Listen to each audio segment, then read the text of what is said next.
last name is Bridenstine. I go by DJ RNB, and R&B happens to be my favorite genre of music as well. So things kind of worked out there well for me. I started DJing in high school, my sophomore and junior year. Back then I was doing a lot of breakdancing, and I was really into hip hop at the time. And so hip hop and DJing go hand in hand, understanding music.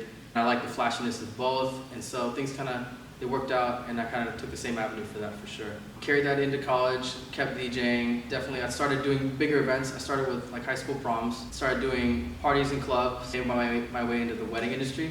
And it was easy to kind of make that transition because keeping the high energy of DJing in clubs and events like that, as well as knowing the right times to play music when I was dancing, it really helped me bridge that gap into weddings because you usually get an hour, hour and a half, and it has to be hard-hitting music, and it all has to work, and you have to adapt quickly. So for sure, it definitely all worked out for me, and I'm loving it ever since.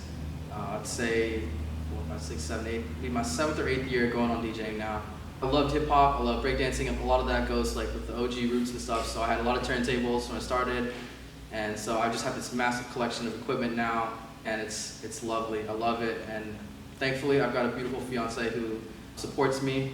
And ever since buying all the equipment, she's been nagging me about getting her a ring, and now we finally got a ring, and we're gonna get married soon. And while I was in college, I was a mass communications major in advertising specifically, so I learned a lot of camera stuff, and I learned a lot of advertising tricks and how the media really works. And so I kind of relay that into DJing when videographers approach me, and photographers approach me, specifically in the lighting department. I know that lights, for instance, they're a certain temperature color, and that can mess with the photos, and that can mess with the videos. So I work specifically with them ahead of time to make sure that the lights are perfect and they're not going to be too much for them, and it helps them get the perfect shots for them later, as well as the videographers for their audio, because I record my entire set every single time I DJ, so I have all the audio from the toasts and speeches and everything, so I can send that to videographers.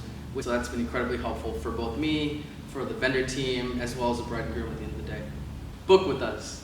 I was talking to a client with Will the other day, and they were like, "Oh, we want you to DJ this for us." I was like, "Oh, I'm actually booked that day," and Will chimed in, "I am actually available."